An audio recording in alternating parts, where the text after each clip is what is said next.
Following directly on from what we were looking at the last chapter, we're going to take a look in some more detail at users and privileges within the MySQL system. As you can see from the top of this screen, to log on to the system we typed MySQL, then a space, then -u, and then a space, and then root. This logs us on as the root user.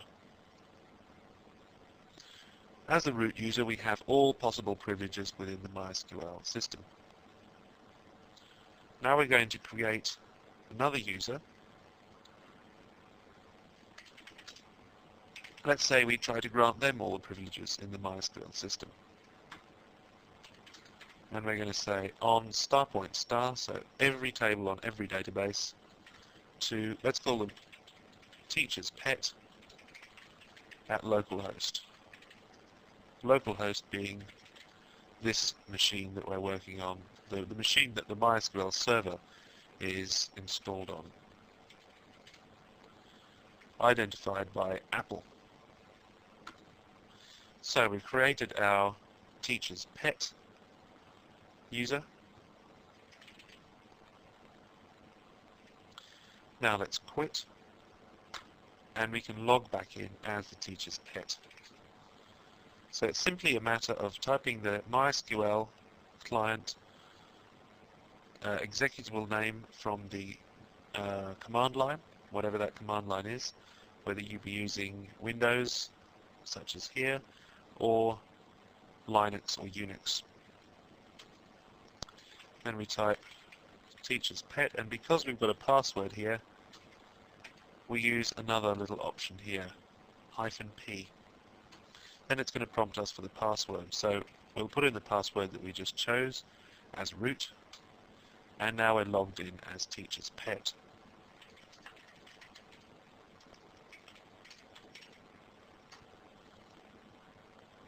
Now let's take a look.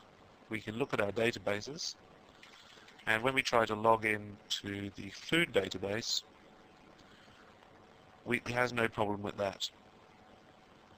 Whereas in our last movie, we tried to log in with our reader user with very limited privileges, and we weren't able to log into the food database.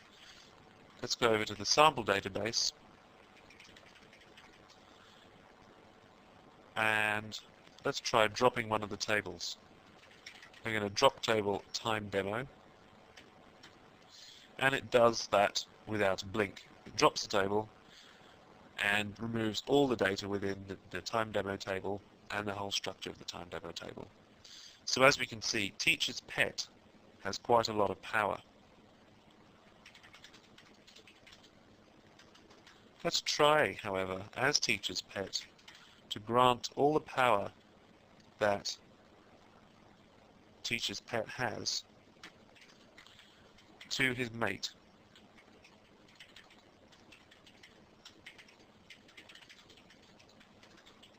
Using the same syntax. As we can see, although teacher's pet has all the power to do anything he wants within the database, teacher's pet is not allowed to pass on those privileges to anyone else. Let's log back in as the root user.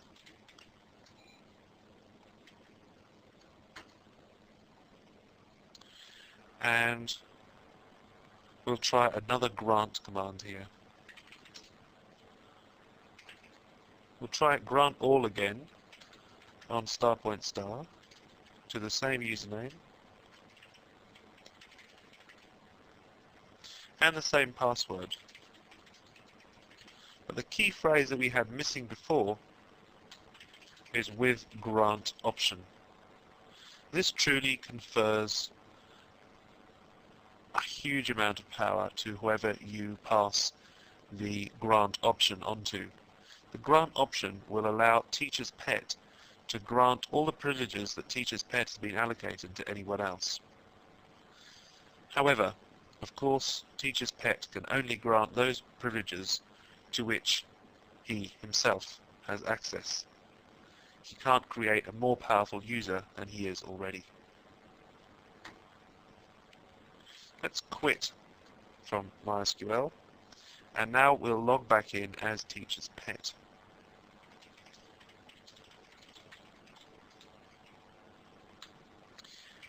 We'll use the Apple password. Now let's try to grant all of our powers very recklessly to my mate at localhost.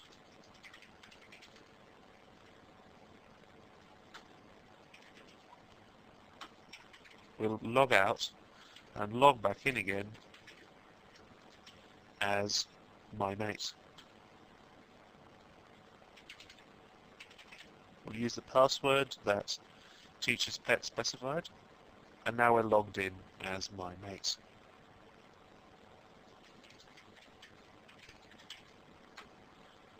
Now when we take a look through, we can do exactly whatever we want within all the databases on the MySQL table. For instance, we can drop whole databases, which is just the kind of thing that my mate is likely to do if he gets his hands on this kind of power. So he destroys the library while the teacher is away, and then the teacher returns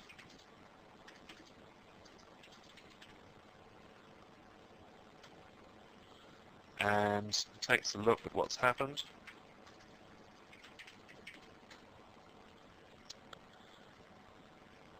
And now the teacher needs to take some action to punish my mate and teacher's pet to a degree.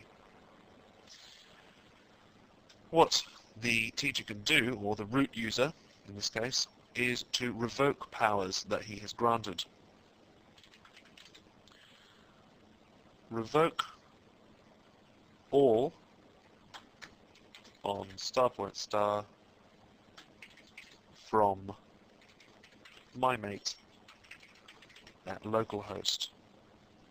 This works just like the grant command, except instead of conferring powers, it takes them away again.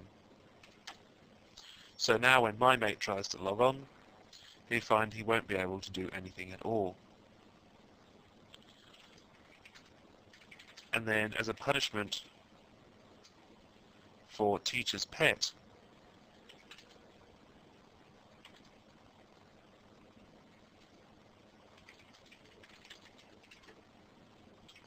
he's going to remove the grant option that he granted to teacher's pet, seeing as he has proved himself not worthy of this trust.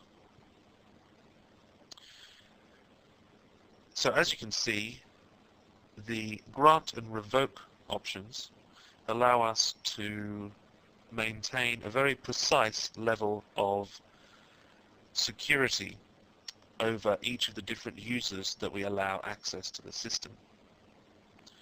One user may be able to have only select privileges, another user might be trusted with insert privileges, another user might be trusted to delete information but not to drop tables. So we can be absolutely pinpoint specific over the exact kind of privileges that we want to have them to have, and using the revoke command we can take back privileges whenever we want as well. In our next movie we're going to look at the nuts and bolts of how this happens behind the scenes.